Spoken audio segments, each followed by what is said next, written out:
Hello everyone, welcome to अनाराज blogs. I hope आप लोग स्वस्थ होंगे, मस्त होंगे। दिवाली का टाइम आते ही हर किसी के घर में साफ सफाई का काम शुरू हो जाता है। और दिवाली की डीप क्लीनिंग के नाम पे बहुत सोचना पड़ जाता है कभी कभी। सो यहाँ पे मैं आप लोग के साथ शेयर कर रही हूँ अपनी दिवाली क्लीनिंग की ब्लॉग कि कैसे मैंने अपने घर की सफाई की, कुछ ऐसे चीज़ों को अपनाकर जिससे काम बहुत ही आसान हो गया और अच्छे से हर कोने कोने से जितनी भी धूल सब मिट्टी सब थी वो सब अच्छे से बाहर निकल गई। सो यहाँ पे मैंने पहले एक झाड़ू लिया नॉर्मल वाला, उससे मैंने अच्छे से झाड़ दिया तो दीवार पे जो भी धूल वगैरह जम जाती है वो सभी उससे हट गई। हालांकि बीच बीच में साफ करते रहती हूँ तो उतना ज़्यादा गंदा नहीं रहता है, फिर भी कॉर्नर का जो भी पार्ट होता है वो हम लोग बेसिकली साफ नहीं कर पाते। सो यहाँ पे मैंने उसके लिए लिया एक ब्रश, पेंट वाला जो ब्रश आता है आसानी से कहीं भी अवेलेबल हो जाता है। सो मैंने यहाँ ब्रश लिया है, ब्रश से अच्छे से सारे कॉर्नर्स की सफाई हो जाती है। सो मैंने ब्रश से इसको अच्छे से सारे कॉर्नर्स को साफ कर लिया। उसके बाद मैंने एक सूखे कपड़े से डस्टिंग कर ली ना। अब हम कॉलिन का जो आता है बॉटल, मैं उसका स्प्रे कर करके हर जगह कपड़े से अच्छे से पोंछ रही हूँ। तो सारे चीज़ के लिए अलग अलग कपड़े रखने से जो है काम बहुत ही जल्दी हो जाता है। सो एक से मैंने डस्टिंग करी, एक से मैंने क्लीनिंग करी, फिर वो जब गंदे हो जाएं तो फिर दूसरे कपड़े का यूज करते जाते हैं। सो इस तरह से दीवारों की पहले सफाई कर लेना है ऊपर से, उसके बाद फिर हम लोगों ने ये किया है। सो अब बारी आ रही है पंखे की। यहाँ मेरा पंखा ज़्यादा गंदा नहीं है क्योंकि मैंने कुछ टाइम पहले भी साफ़ किया था। सो अगर पंखे ज़्यादा गंदे हों तो इस तरह से कवर, तकिए का जो कवर होता है उसे इसमें अगर डाल के करेंगे तो कोई भी डस्ट नीचे नहीं आएगा। इससे करना बहुत ही आसान हो जाता है सफाई, ना डस्ट नीचे गिरता है और ना ही मतलब ये इधर उधर फैलता है। सो इस तरह से पहले एक तकिए के खोल से रगड़ रगड़ के उससे सारे धूल निकाल लें, उसके बाद कोलिन लगा के इस तरह से इस पे कपड़ा मार दें, अच्छा शाइनिंग आ जाता है। तो इसी तरह से मैंने घर के सारे पंखे की सफाई कर ली है क्योंकि घर के साथ साथ पंखों का साफ होना भी बहुत ज़्यादा ज़रूरी हो जाता है। सो अब धीरे धीरे सारे चीज़ की सफाई करते करते यहाँ पे मैं पहुँच गई हूँ अपने वार्डरोब के पास। मैं उसकी पहले से एक सूखे कपड़े से पहले झाड़ रही हूँ, उसके बाद फिर कॉलिन डाल के दूसरे कपड़े से मैं यहाँ पे उसे अच्छे से पोंछ रही हूँ। खास करके जो हैंडल वगैरह होती है ना उस पे हमेशा खोलने लगाने के दरमियान उस पे कुछ कुछ लग जाता है हाथों से। सो उसे अच्छे से रगड़ना बहुत ज़रूरी होता है। तो हल्का हल्का कॉलिन डाल के भी हम लोग ऐसे रगड़ देते हैं तो अच्छे से वो साफ़ हो जाता है। तो यहाँ है मेरा ड्रेसिंग। ड्रेसिंग एक्चुअली मेरा बेड के सामने पड़ता है। सो इस वजह से मैं ऐसे एक कपड़े से ढक के रखती हूँ क्योंकि बेड दिखना नहीं चाहिए ड्रेसिंग में, खास करके रात में। सो पहले इस तरह से मैं ढक देती हूँ, जब भी कुछ करना होता है उसमें मैं पर्दे को हटा देती हूँ और फिर लगा देती हूँ वापस से।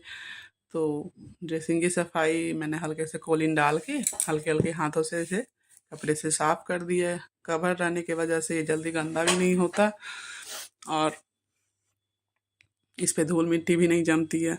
सो इस तरह से मैंने इसकी सफाई कर ली। अब यहाँ पे जैसे जो भी होता है ना इसका जो भी मार्बल लगे होते हैं उसमें स्कार्टिंग बनी होती है, इसे स्कार्टिंग कहा जाता है। सो स्कार्टिंग को अच्छे से नॉर्मली उस पे जैसे झाड़ू भी लगाते हैं तो कॉर्नर कॉर्नर का रह जाता है धूल, तो उसे अच्छे से ब्रश से करने से आराम से वो निकल जाता है। अब इस तरह से जो कुल्टिंग वाली बेड होती हैं तो उसके ऊपर में भी एक्चुअली हमारे साइड धूल भी बहुत ज़्यादा उड़ती है, तो यहाँ पे इस तरह से मैंने इसे पोंछ दिया है। और ये कुल्टिंग वर्क जो होता है ये कपड़े से या फिर करने से नहीं होता, इसे आराम से मैंने ब्रश से करती हूँ। सो ब्रश से ये बहुत ही इजीली सारे इसके धूल निकल जाते हैं।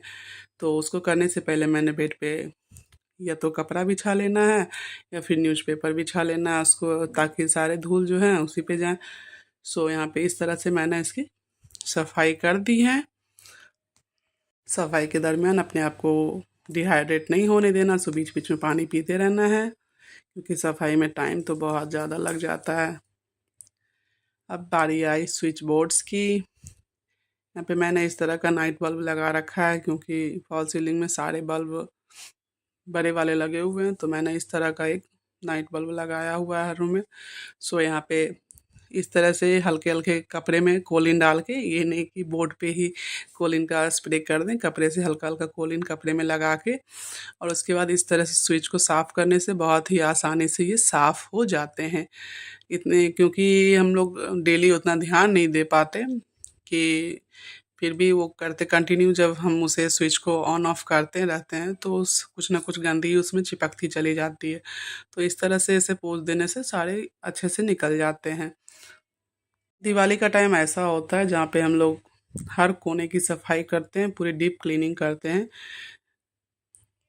अब इस तरह से जैसे हमारे घर में जो भी खिड़की वगैरह होते हैं, उस पे इस तरह की जाल लगी होती हैं, तो जाल में जो है धूल मिट्टी फँस जाती हैं, तो धीरे-धीरे जाल बंद होने लगता है। तो पहले कपड़े से ऐसे करके मैंने झाड़ लिया, और उसके बाद फिर ब्रश से जो है इस पे ब्रश मार देने से अच्छे से सारे धूल जो है वो निकल जाते हैं, और इस तरह से फिर करके मैंने इसे निकाल लिया है। तो सफाई के दरमियान मुझे ब्रश से सफाई करना बहुत ही ईज़ी लगता है। ब्रश से बहुत ही आसानी से सफाई हो जाती है, और अच्छे से सारे कॉर्नर से धूल भी निकल जाती हैं इससे। उसके बाद फिर मैंने कपड़े को भिगा के हल्का सा कोलिन डाल के इस तरह से मैंने उसे पोंछ दिया है, और ये अच्छे से साफ़ हो गए हैं। अगर जाल में जो है बहुत ज़्यादा वो तेल का ऑयली सा हो गया हो, तो आप कपड़े को अच्छे से हल्का सा सर्फ लगा के या कपड़े धोने वाला साबुन लगा के भी आप उसे हल्का सा रगड़ेंगे ना, तो वो सारा निकल जाता है। जैसे मेरे किचन के एक जाल में इस तरह से हो रखा था, तो मैंने उस तरह से सफाई कर दी है उसकी। अब बारी आती है सारे शोकेस की। सो उसमें भी थोड़ी थोड़ी धूल मिट्टी जम गई है। सो यहाँ पे मैंने इस तरह से पहले सबको निकाल लेना है, निकाल के इस तरह से सबकी सफाई कर देनी है। एक चीज़ का ध्यान रखना है कि सबसे पहले छतों का मतलब सीलिंग्स की सफाई करनी है, ताकि फिर नीचे हम लोग जब सफाई कर लें ऐसा ना हो कि फिर ऊपर जब करें तो ऊपर से धूल मिट्टी फिर उड़ के वापस से इस पे आ जाए। तो पहले सीलिंग की सफाई कर लें, उसके बाद फिर नीचे स्टार्ट करें। सो यहाँ पे इस तरह से मैंने इससे पहले झाड़ लिया है ब्रश की मदद से, और उसके बाद फिर मैं यहाँ कॉलिन डाल के हल्के हल्के हाथों से इसे रब कर रही हूँ। ये इसके पीछे ग्लास का वर्क किया हुआ है, सो यहाँ पे मैंने ग्लास पे भी हल्का हल्का कॉलिन डालते हुए साफ़ कर दिया है। आई होप आप लोग को ये वीडियो देख के अच्छा लगे, और मेरे ये टिप्स एंड ट्रिक्स कुछ हेल्पफुल हो आप लोग के लिए भी। सो मैंने यहाँ इस तरह से अपने सारी डस्टिंग कर ली है, उसके बाद कॉलिन से सफाई कर दी है। फिर जितने भी शो पीस रखे हुए थे उन सब, जैसे उसमें फ्लावर्स वगैरह सब होते हैं, तो उसको मैंने पहले ही निकाल के सबको धो के धूप में हल्का सा सुखा दिया था, क्योंकि एक ही बार सारा काम नहीं हो पाता। सो कुछ कुछ चीज़ें पहले से ही हटा दिए थे, जैसे कर्टेन वगैरह सब हटा के मैंने पहले से ही उसे क्लीन कर दिया था। सो अब यहाँ पे इस तरह से मैं ब्रश की हेल्प से, ब्रश से होता है ना सारे कॉर्नर से अच्छे से धूल निकल जाती हैं। सो इस तरह से मैंने ब्रश से सफाई कर दी, उसके बाद फिर हल्के से कॉलिन डाल के कपड़े से मैंने पोंछ दिया, तो अच्छी शाइनिंग आ गई है वापस से, देख सकते हैं आप लोग की भी दिवाली की क्लीनिंग अच्छे से चल रही होंगी, कुछ बची हुई होंगी, मेरी भी कुछ कुछ अभी बची हुई हैं। अधिकांश ऐसे ऑलमोस्ट हो चुका है, लास्ट टचअप देने की बारी है, बस वो सारी कर दूंगी, दिवाली की सफाई कंप्लीट हो जाएगी। अब जैसे गेट्स होते हैं, तो इस तरह से जाल वाले गेट होते हैं, तो उसे पहले मैंने पीछे साइड से कपड़े से अच्छे से रगड़ते हुए धूल को झाड़ दिया, ताकि जो भी धूल हो इधर आगे की साइड आ जाए। उसके बाद फिर मैंने आगे से सफाई करी है, क्योंकि अगर आगे कर लेंगे उसके बाद फिर पीछे से अगर हम लोग जाल पे कपड़ा मारेंगे तो सारे धूल मिट्टी जो है वापस से इस पर आके गिर जाएगी। सो पहले पीछे से कपड़े मार दिए हैं मैंने पीछे जाल से, और उसके बाद फिर आगे के जाल को मैं साफ़ कर रही हूँ।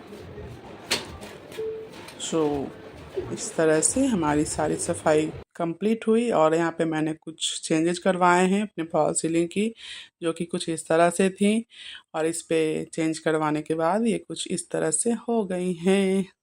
आई होप आप लोग को मेरा वीडियो पसंद आया हो।